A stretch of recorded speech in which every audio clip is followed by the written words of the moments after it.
ইয়া আইয়ুহাল্লাযীনা আমানুত্তাকুল্লাহ ওয়াল তানজুর নাফসুম মা কদ্দামাত লিগাদিন ওয়াত্তাকুল্লাহ ইন্নাল্লাহা খাবীরুম বিমা তা'মালুন।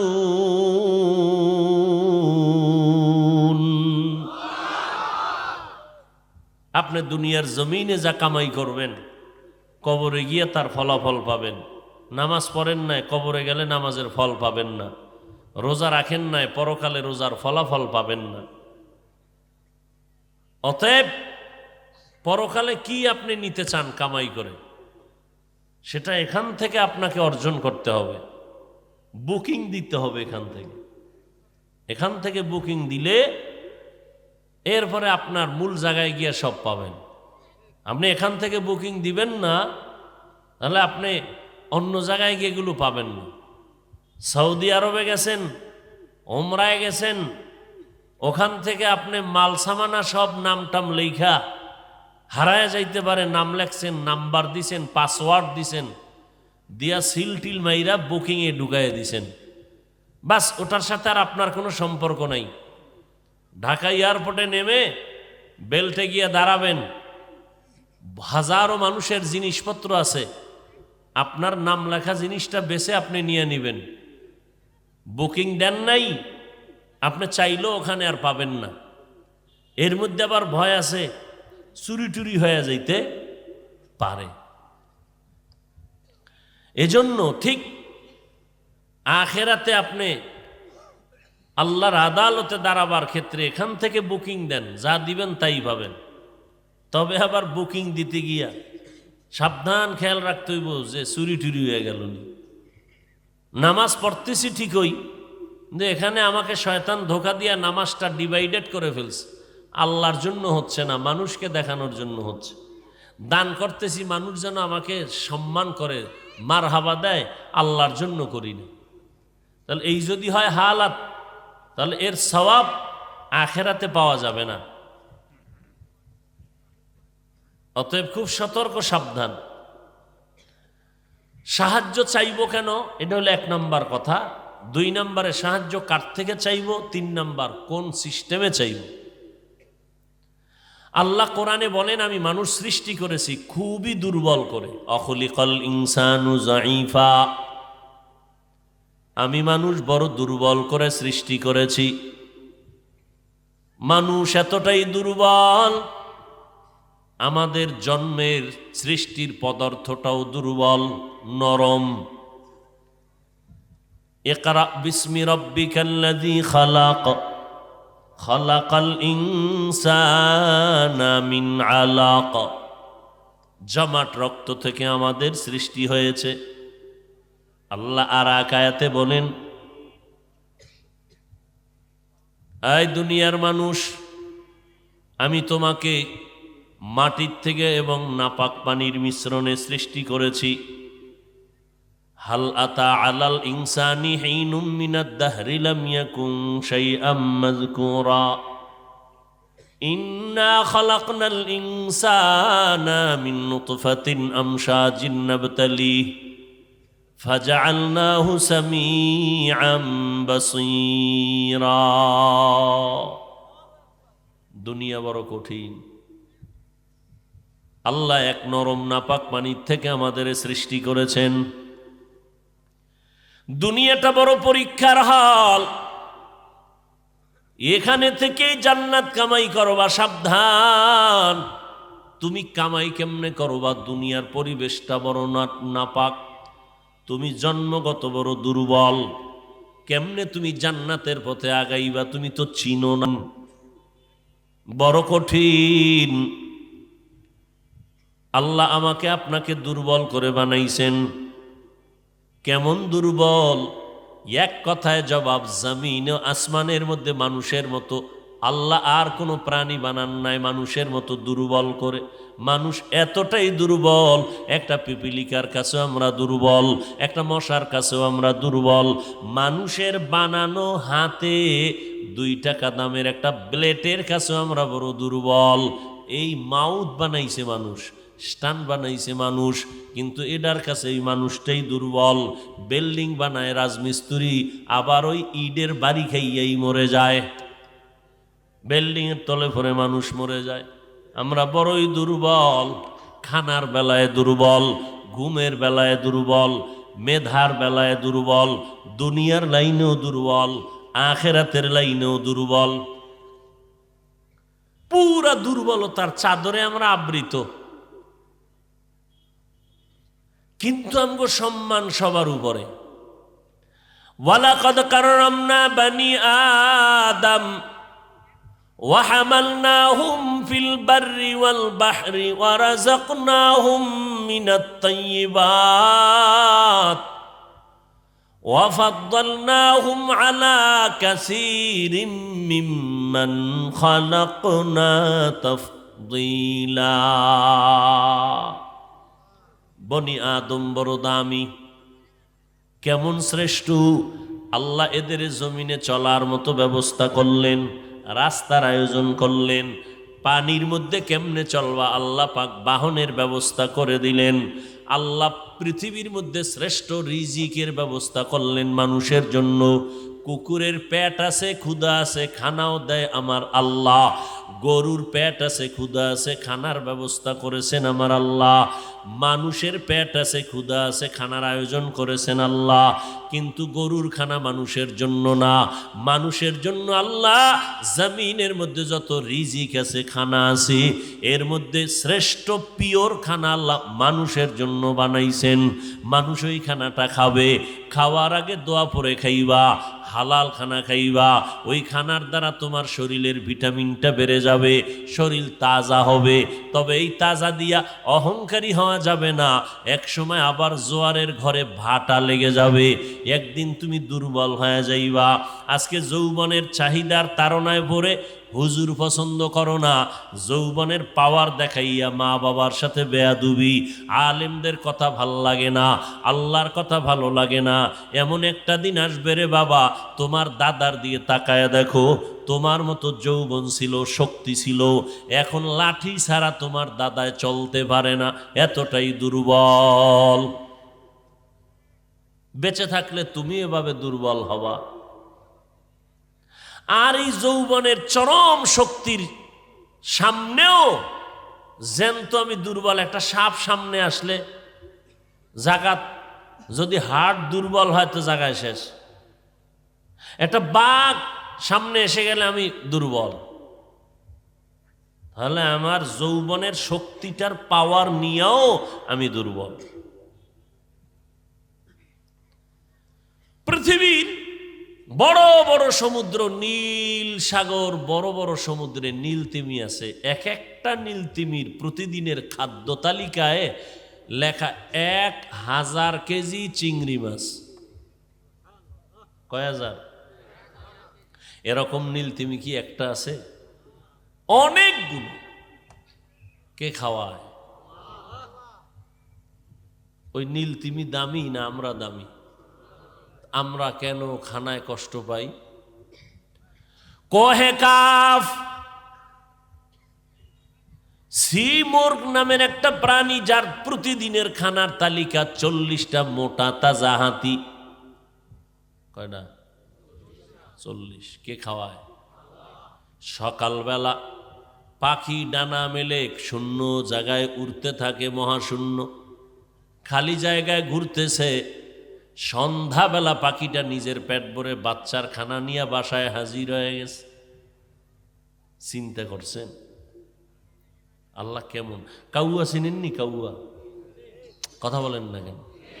কাক কালো, কোকিল কালো, কালো মাথার কেশ, এর চেয়ে বেশি কালো মনের হিংসা লেশ। নিম তিতা, নিন্দা তিতা, আরো তিতা খর, এর চেয়ে বেশি তিতা 203-এর ঘর। এই 203-এর ঘর শান্তিতে আছে কেউ? এখন মোবাইল আইসা একটা ছাড়ে আর একটা ধরে, একটা ছাড়ে আর একটা ধরে, শান্তি আছে? বলেন না কেন? মাঝখানে জাতা কলে পড়ে কাঁদতেছে বাচ্চাগুলো।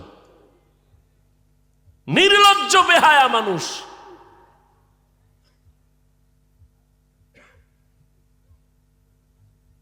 বাচ্চার দিয়ে নজর দিলে ওই মা ওই বাবা কখনো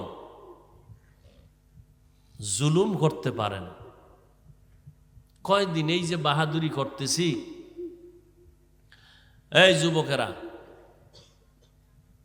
এক শিল্পী গান গায়, মাইকেল জ্যাকসন, ইউটিউবে সার্চ দিও। ও একটা গানে টান দিলে লক্ষ লক্ষ ডলার হাদিয়া, টাকার পাহাড় বানাইয়া ফাইনাল সিদ্ধান্ত নিল 150 বছর বেঁচে থাকবে, আর আগে মরবে না। সেই ক্ষেত্রে তার প্রস্তুতি যা দরকার করল, হাতে সাথে কারো হাত লাগায় না, না জানি কোন ক্ষতির জীবাণু আমার মধ্যে ঢুকে পড়ে, পুরা বডিকে বাদাই করে 15 থেকে 20 জন ডাক্তার অল টাইম তাকে পাহারা দেয়, খানা খাইতে গেলে চেক করে খাওয়ায়। এভাবে করতে করতে 50 বছরের কোঠায় যেদিন ঢুকছে, মাত্র 50, খাইয়া লইয়া বিছানায় একটু শুইল, ডাক্তাররা চতুর্দিকে আছে, সামান্য টাইম ঘুমাবে, প্রোগ্রাম আছে, চলে যাবে। ডাক্তার দেখতেছে টাইম চলে যাচ্ছে, উঠে না, শরীর স্পর্শ করে দেখে কাঠের মতো শক্ত, বরফের মতো ঠান্ডা হয়ে গেছে।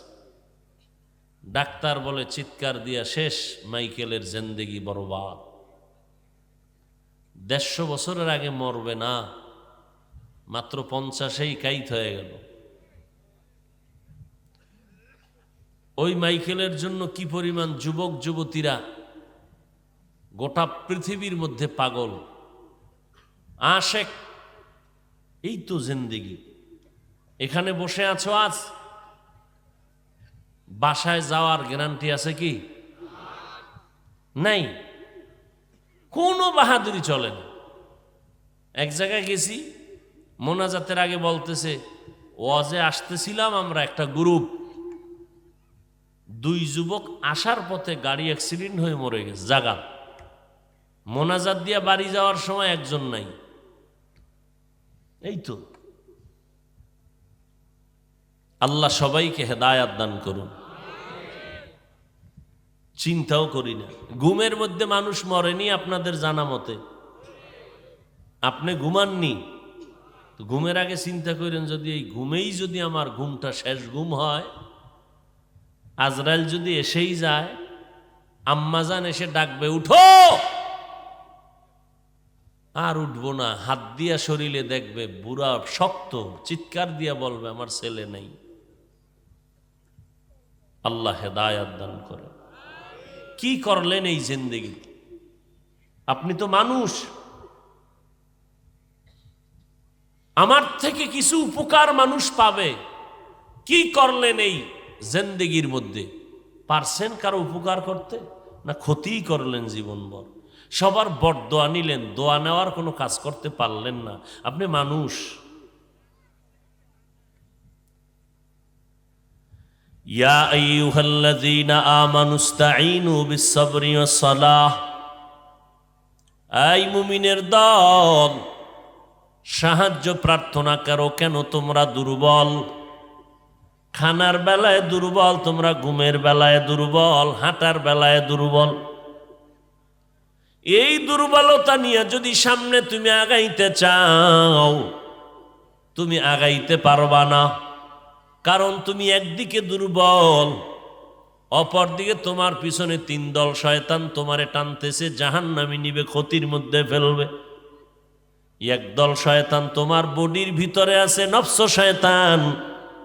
আর এক শয়তান তোমার ডান বামে আছে, মিনাল জিন্নাতি ওয়ান নাস, মানুষ শয়তান। আর এক শয়তান তোমার জিন শয়তান, তোমার ডাইনে বামে বিভিন্নভাবে দূরে থাইকে তোমার ওয়াসওয়াসা দেয়। একদিকে আমি বড় দুর্বল, আমার মেধাটাও বড় দুর্বল, দুনিয়ার কাজও আমি বুঝি না, লেখাপড়া করি নাই, আখেরাতের লাইনও বড় দুর্বল, কোরআন শরীফ পড়তে পারি না, যদি পারি তর্জমা পারি না, তরজমা পারলে অর্থ বুঝি না, অর্থ যদি পারি তার তাফসির বুঝি না।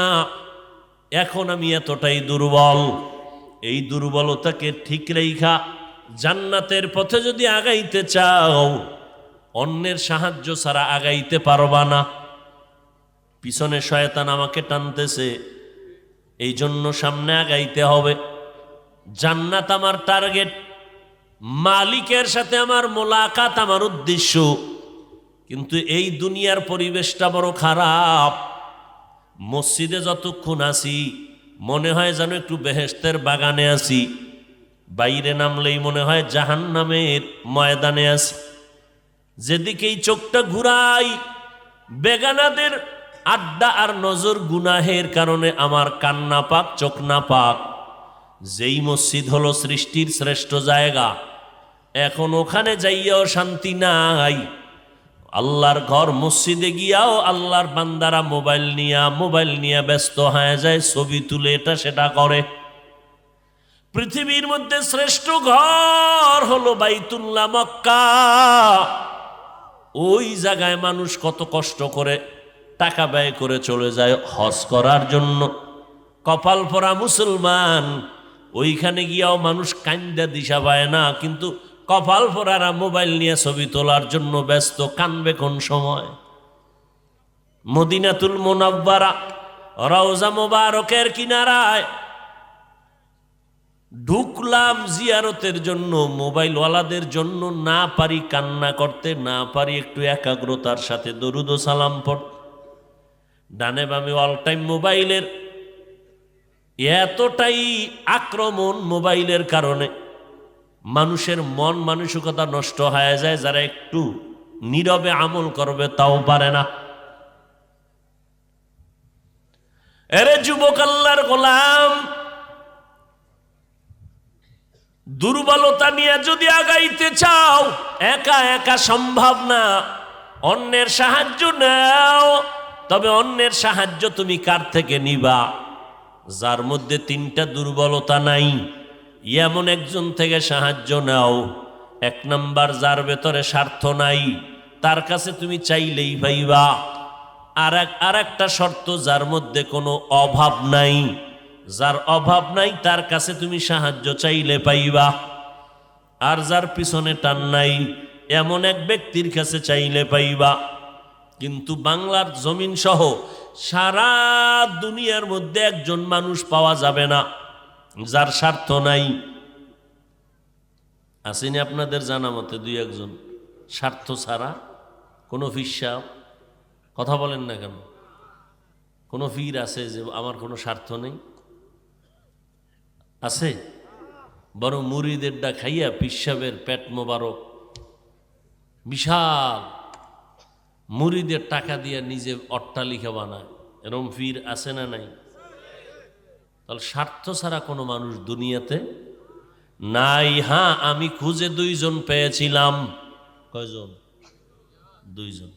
এই মোনাজাত কিন্তু আমার হাতে, খালি হাত দুইটা উঠাবো, আর এই হাত নামানের ক্ষমতা কারো বাবারও নেই।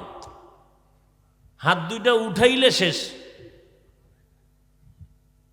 উঠানোটা আমার ইচ্ছার উপরে, তবে আমি উঠাবো তখন যখন আপনাদের মধ্যে অধৈর্য ভাব দেখব।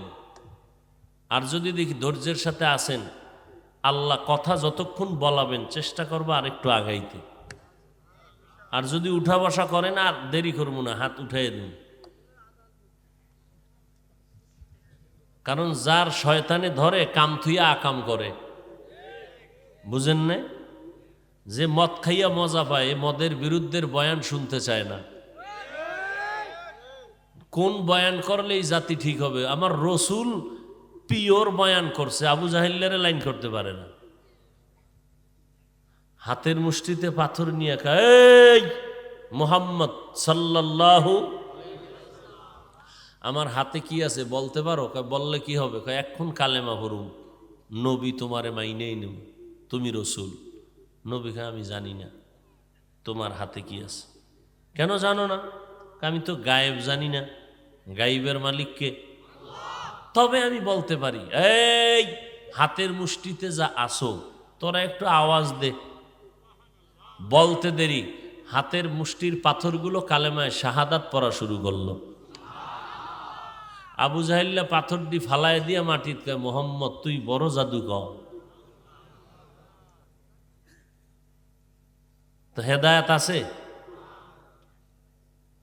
এত বয়ান, এত বয়ান, এত বয়ান, এত বয়ান, তাবলিগের বয়ান, জুমার বয়ান, বক্তাদের বয়ান, মসজিদ খালি, নামাজ নাই, পর্দা নাই, নিজের দোষের শেষ নাই, আর একজনের বিরোধিতা করতে করতে চায়ের দোকান গরম। এ আছে না নাই? মসজিদেও টাকা দেয় না, মাদ্রাসায় টাকা দেয় না, বারবার হিসাব চায়। বেয়াদব আছে না নাই? ইমামের পিছনে নামাজ মাঝে মাঝে পড়ে, আবার বাইরে গিয়ে সে ইমামরে গালি দেয়। আছে না নাই? আল্লাহ হেদায়াত দান করুন। কপাল পুরিও না রে বাবা, খবরদার। কপাল ভালো করতে জোড়া লাগতে বহু সময়ের দরকার।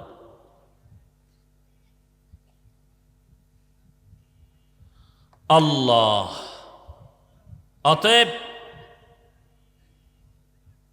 বয়ান হেদায়াতের চাবি না। আল্লাহ কার কথায় কখন দিল ঘুরায় দেয় বলা যায় না। একটা হিন্দু ছেলে শুনছে এলাকায় একজন বড় হুজুর আইছে, বুজুর্গ, সবাই দেখা করতে গেছে, হিন্দু ছেলেও শুনে গেছে। তো হিন্দু ছেলে গিয়ে যখন হুজুরের সামনে হাত বাড়ায় দিছে মুসাফাহার জন্য, হুজুর হাতটা ধরে কাঁদতে শুরু করলো।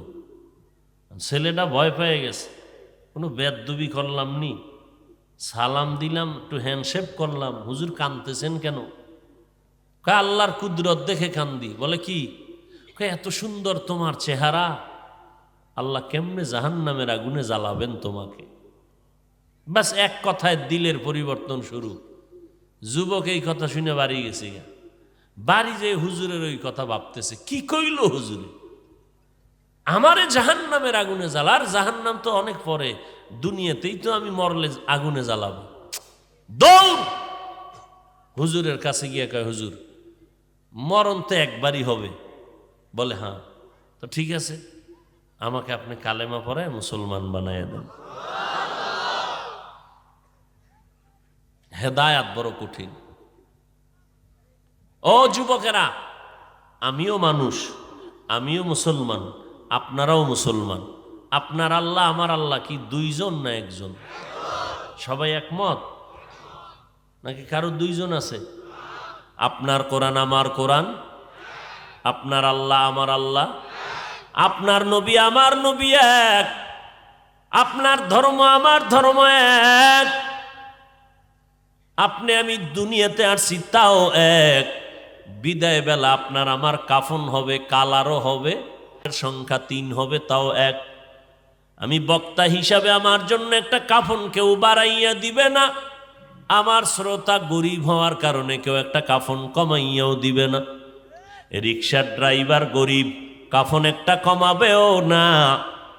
মালিক এমপি সাহেব কোটি টাকার মালিক, তিনি মারা গেলে সম্মানের কারণে একটা কাফন কেউ বাড়ায়ও দিবে না। কাফনের সংখ্যা এক, কালার এক, কবরের সাইজও হবে এক। ওই কবরে রাখার পরে একই সিস্টেমে মাটি দিয়ে সব চলে যাবে। 3টা প্রশ্ন হবে সবার বেলায়, তাও এক। আমি বক্তাকে প্রশ্ন যেই করা হবে, শ্রোতাদেরকে একই প্রশ্ন, পীর সাহেবের যেই প্রশ্ন, মুরিদেরও সেই প্রশ্ন।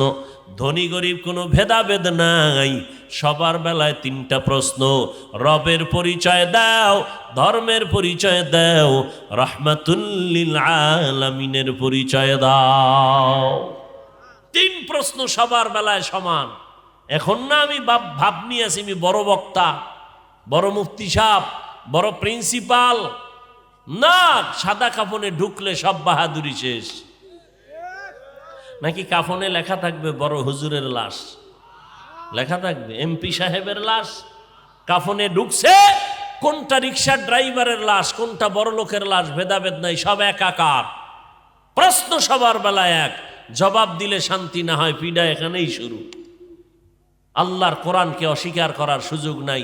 যুবক, এখনো যদি পারো সাহস নিয়ে একটা ভুল কোরআন থেকে বের করে দাও, এখন দাড়ি কেটে ফেলবো, সব জামা কাপড় ফালাইয়া প্যান্ট শার্ট পরে রাস্তায় নাচ গান করব। পারলে বের করো, কোরআনে কোনো ভুল আছে? পারলে বলো। তোমাকে ফায় দইরা বয়ান কইরা 12টা মাস দৌড়াইয়াও লাইনে আনতে পারি না। আর 12 মাস লাগতো না, আমারে যদি 6 মাসের জন্য হিন্দুদের মন্দিরে বসায়া দিতা, দৈনিক 1 ঘন্টা বয়ান করতাম, আমার দেশের সব হিন্দু মদিনাওয়ালার পাগল হয়ে যেত ইনশাআল্লাহ। তো তোমারে লাইন করতে পারলাম না, কারণ ওই যে গ্রামে একটা কথা আছে যে সজাগ মানুষ যদি চোখ বন্ধ করে, এরে কেমনে সজাগ করা যায়? তা আমি কই এরও সজাগ করা যায়, জুতো দিয়ে 2টা বাড়ি মারলে এই দৌড়ে দিশ পাবে না। সজাগ করা যায় না মানে তোমারে তো বাড়ি দেওয়া যাবে না, ইসলাম তা সমর্থন করে নাই। আমার রসুল সুন্দর ব্যবহার দিয়ে অল্প টাইমে গোটা দুনিয়াটাকে আলোকিত করে ফেলেছেন। মক্কার মানুষ ছিল চূড়ান্ত চরিত্রহীন, চূড়ান্ত খারাপ। সেই মানুষগুলো এত দামি হয়ে গেল মুহূর্তের মধ্যে। আল্লাহ জিব্রাইল দিয়া জান্নাতের টিকিট দিলেন 10 জন সাহাবাকে, এরা জান্নাতি। ইয়া আইয়ুহাল্লাযীনা আমানুস্তাঈনু বিস-সাবরি ওয়াস-সালাহ, সাহায্য নাও যার মধ্যে 3টা দুর্বলতা নাই, তার কাছে সাহায্য চাও। 1 নাম্বার যার স্বার্থ নাই, দ্বিতীয় যার মধ্যে অভাব নাই, তৃতীয় যার পেছনে টান নাই। জমিনে এমন একটা মানুষ নাই যার কোনো স্বার্থ নাই। আমি 2 জন মানুষ পেয়েছি যার মধ্যে স্বার্থ ছিল না। একজন আমার আব্বাজান আর একজন আমার আম্মাজান। এগো স্বার্থ আছে নাই, কিন্তু সোনার বাংলার ইতিহাস বলে দেয় এই মা বাবাও স্বার্থ ছাড়া সন্তানকে মহব্বত করে না। কত মা বাবা সন্তানের জবাই করেছে, কত সন্তান মা বাবারে জবাই করেছে, পেছনে শুধু স্বার্থ। কি এই উদাহরণ শুনতে বা এই দৃষ্টান্ত বুঝতে হলে ইন্ডিয়া যাওয়া লাগবো? এবং সোনার বাংলায় এই দৃষ্টান্ত আছে না নাই? নাই কি? সব আছে। বাবা তার আপন জন্মর মেয়েটাকে হোটেলের মধ্যে ঢুকাইয়া বলে, আজকের রাত্রের জন্য তুই আমার স্ত্রীর মতো। কি ইন্ডিয়ার খবর? সোনার বাংলার খবর। আল্লাহ হেদায়াত দান করুন। চরিত্র কই? এই ওয়াজ মাহফিলগুলো বন্ধ হয়ে গেলে, তাবলিগ বন্ধ হয়ে গেলে, মানুষ থাকতাম সুরতে, চরিত্রটা পশুর থেকে খারাপ হয়ে যেত। যাও আছে কিচ্ছু থাকতো না। এখন একদল এই জন্য পাগল হয়ে গেছে, ওয়াজ মাহফিল না হইলে ভালা, খুব খুশি। হ্যাঁ, কই ওয়াজ দিয়ে হবে কি? তা আমি বলি, তোমার মতো বান্দারে সাইজ করার জন্যই তো এই ওয়াজের আয়োজন। ওয়াজ দিয়া কি হবে? তোমার তো বেতের বাড়ি দেওয়া যাবে না, নাহলে কবে সোজা করে ফালাইতো। বেতের বাড়ি দিয়ে নামাজ পড়ো না কেন? সৌদির মতো নামাজ না পড়লে পুলিশ ঘুরতে থাকে, ধাম করে ধৈর্য লাইছে এক বাঙালিরে, দেখ সিফার মধ্যে বিড়িটা নেই, ধৈর্য এটার অফিসে লয়ে গেছে, নিয়ে পিঠা ফাটা নাই। শাস্তি কি? অজু কর। অজু কইরা এখানে দাঁড়াইয়া 100 রাকাত নফল ভরবি, বাস এবার উঠ আর বস। শাস্তি এটাই শাস্তি। 100 রাকাত। জীবনে কত নামাজ ধান্দা কইরা ছাড়ছস, এ কাজা কর। উভয় নেই। আল্লাহ আমাদের হেদায়াত দান করে। যার ভেতরে অভাব নাই তার থেকে সাহায্য চাও। জমিনের মধ্যে এমন একজন মানুষ পাওয়া যাবে না যার অভাব নাই। সব অভাবী। কেমন অভাবী? যার টাকা যত বেশি তার অভাব তত বড়। গরিবের অভাব 100 টাকায় সমাধান, বড় লোকের 1,00,000 টাকায় সমাধান হয় না। বড় অভাবী, বড় অভাব, বড় লোকের বেশি অভাব। যদিও চোখে দেখা যায় না, মাথা গরম হয়ে যায়। কতটা অভাব! গরিব যদি কয় কোনো বড় লোকের কাজ করবো না, তাহলে বড় লোক 1 সপ্তাহের মধ্যে পঙ্গু হয়ে যাবে। কারণ বড় লোকের বাড়ির টাইলস মোজাইক করা বাথরুমটা পর্যন্ত গরিবরা পরিষ্কার করে, খানার প্লেটটা সামনে আগায় দেয়। গাড়ির ড্রাইভার গরিবরা যদি কোনো কাজ না করে তাহলে জিন্দেগি বরবাদ হয়ে যাবে। এক রিক্সার ড্রাইভার সামনে হাঁটতেছে, রিক্সা চালায় আর নষ্ট হয়ে গেছে, 1.5, 2, 4, 5 কিলোমিটার হাইটা গেল, বড় লোক হেঁটে যেতে পারবে না, জামায় ময়লা লাগছে, গরিব রিক্সাওয়ালা নিজেরটা নিজে ধুইয়া নিল, বড় লোক নিজের জামা নিজে ধুইতে পারবে? বাথরুমটা যদি গরিবেরা পরিষ্কার না করে কোনো বড় লোক করতে পারবে না। মিয়া পরিষ্কার বাথরুমে যায় শীতই ভইরা যায় মাঝে মাঝে। কি গ্রাম এলাকায় বাঁশ দিয়ে পায়খানা করছে, কোনো দিন কেউ ভইরা মরিয়া গেছে, কোনো নজির নেই। আর এখন টাইলস করা মোজাইক করা হুনি নাই, পইরা হে শীত পটাং হয়ে গেছে। আধুনিকতা বাড়ছে মানে হায়াত কমছে। কি এখন আর লাকড়ি নেই, গ্যাসে রান্ধ, গ্যাস বাদ, কারেন্টে ভাত রান্ধ, মানে ভিটামিনের গোষ্ঠী শুদ্ধা, এটারে সব বরবাদ। কি যেই গোস্তটা তাজা আইনে রানবেন যে মজা, ফ্রিজিং করে রানলেই মজা আছে? বাস, যত আধুনিকতা ততই আমাকে ক্ষতির কারণ। ব্যায়াম, মানুষ গ্রামে কামটাম করতো, ঠিক না, গ্রাম এলাকা কাজ করতো, শরীর টাইট। এখন ব্যায়াম কি জানি কয়, আর না ওই যে ব্যায়াম করে কি ওটার কয়, জিম এখানে যায়। ওরে আল্লাহ, হেনে পুরুষ মহিলা সমানে মেসেজ করে দেয়, মেসেজ। মহিলা শুদ্ধা সোনারগাঁ হোটেলে যায়, 2 লাখ টাকা বছরে দেবা, হ্যাঁ ডেলি তোমারে, এরপরে মেসেজ করে দিবে, যাও সেখানে যাও।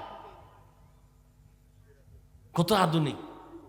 আমি কই এরকম মেসেজ টেসেজ কইরা কি হায়াত বাড়ানোর কোনো গ্যারান্টি আসেনি? কয় না, আল্লাহ টান দিলে তো কেউ রাখার উপায় নেই। আর গ্রামের মানুষ তাজা খায়, শরীরে শক্তি, এরপরও কয় না আর একটা বিয়ে করুন। কয় আগের মুরব্বীরা আলহামদুলিল্লাহ শক্তি আছিল, একজনের সন্তান 7টা 8টা 9 জন, কথা ঠিক না? এক গড়ে। আল্লাহ সবাইকে বুঝার তৌফিক দান করে। দেখছেননি কইতন কই গেছি, কাউয়ার কথা কইতে লইছিলাম, মনে আসেনি? একটা কাক যখন বাচ্চা দেয়, খেয়াল করে দেখবেন ওই বাচ্চাটা সাদা বের হয়, সাদা, শরীরে কোনো পশম থাকে না। এই অবস্থা দেখে মায়ে পায় ভয়। মা কি পায়? ভয় পাইয়া দূরে থাকে। 3 দিন পর্যন্ত বাচ্চার কাছে মা যায় না। প্রশ্ন, মা যদি বাচ্চার কাছে না যায়, এই 3 দিন ওই বাচ্চাটারে লালন পালন কে করে? রব্বুল আলামিন এই বাচ্চাটাকে লালন পালনের ব্যবস্থা নিয়া এই বাচ্চাটারে কে খাওয়ায়? বলে কিছু রিজিক আল্লাহ ওরে দেয়, উড়িয়া কিছু উড়ন্ত পোকা আছে, উড়ন্ত পোকা এডিরে ধইরা বাচ্চার ঠোঁটের কাছে আয়, বাচ্চাটা হাঁ করে, পোকাটা ভিতরে যায়, আস্তে ঠোঁটটা আটকায় দেয়। 3 দিন পর্যন্ত এই বাচ্চাটা পোকা খাইয়া হঠাৎ 2-3 দিনের মধ্যে কালো পশম শরীরের মধ্যে উঠে যায়। এইবার ভয়টা চলে যায়। এইবার 3য় দিন শেষ হইলে ওর মা আইসা বাচ্চারে খানার আয়োজন করে। ও বান্দা নজর করে দেখো, তিনি হলেন আমার আল্লাহ রাজ্জাক। وَتَرْزُقُ مَنْ تَشَاءُ بِغَيْرِ حِسَابٍ গর্তাওয়াকুল মিকুনিহার সবহ শাম মিরাসানাত রিজকে তু আজলা মাকাম জুজ ইবাদাত নিস্তে মাকসুদাত জাহা ফজলে উ আমাস্তে দর জুমলা জাহা। রিজিকের মালিক কে? আর জোরে বলেন।